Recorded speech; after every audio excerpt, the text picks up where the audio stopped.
Hi hello నమస్తే welcome to my channel. Bigg Boss season 9లో సంజన గారు లేకపోతే బిగ్ బాస్ సీజన్ 9 మాత్రం నిజంగానే చాలా అంటే చాలా బోరింగ్గా ఉండేది. ఇమ్మాన్యుయల్ బాగా కామెడీ చేస్తాడు, అది ఓకే, అది ఎవరు కాదనట్లేదు. కానీ సంజన గారు మోటివేషన్ వల్ల ఆమె ఏదో ఒక యాక్టివిటీ చేస్తేనే నేను ఏదో ఒకటి ఇస్తాను అనే మాట మాత్రం సూపర్గా అనిపిస్తుంది. ఎందుకంటే మనం ఇక్కడికి వచ్చింది ఊరికే కూర్చొని బాతాకాని వేసుకొని వెళ్ళిపోయేదానికి కాదు కదా, మనం ఆడియన్స్ని ఎంటర్టైన్ చేయాలి. సో చేస్తుంటే మీకు ఏదో ఒకటి వస్తుంది, సో చూసే వాళ్ళు కూడా బోర్గా ఉండదని ఆమె చెప్పే ప్రతి మాట నిజంగా చాలా బాగా అనిపిస్తుంది. దీన్ని ఎంతమంది అగ్రీ చేస్తారో కమెంట్స్ రూపంలో తెలియజేయండి. అలాగే ఈరోజైతే కెప్టెన్సీ టాస్క్ వచ్చేసి ఇక రంగు పడుద్ది. నలుగురు మధ్య ఇక డీమాన్ పవన్, భరణి గారు, ఇమాన్యుయల్ అండ్ మనీష్, వీళ్ళు నలుగురికి కలర్స్ అయితే ఇచ్చేస్తారు. వైట్ టీ షర్ట్ ఇచ్చేసి ఎవరికి ఎక్కువ కలర్ ఉంటే వాళ్ళు ఒక్కొక్కరుగా ఎలిమినేట్ అవుతూ ఉంటారు.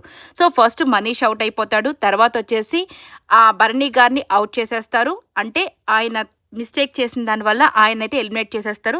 తర్వాత ఇమాన్యుయల్ అండ్ డీమాన్ పవన్, వీళ్ళిద్దరిలో డీమాన్ పవన్ అయితే కెప్టెన్ అయితే అయిపోతాడు. ఇక రీతు ఫుల్ హ్యాపీ అనే చెప్పొచ్చు. ఎందుకంటే రీతు ఆల్రెడీ అడిగింది కదా, ఈ వారం నువ్వు కెప్టెన్ అవుతావా డీమాన్ అని అడిగింది. సో ఇట్లా చూపించేశాడు అయిపోయి కెప్టెన్గా. చూడాలి డీమాన్ కెప్టెన్సీ ఎలా ఉండబోతుందో, ఎలాంటి రూల్స్ పెడతాడో.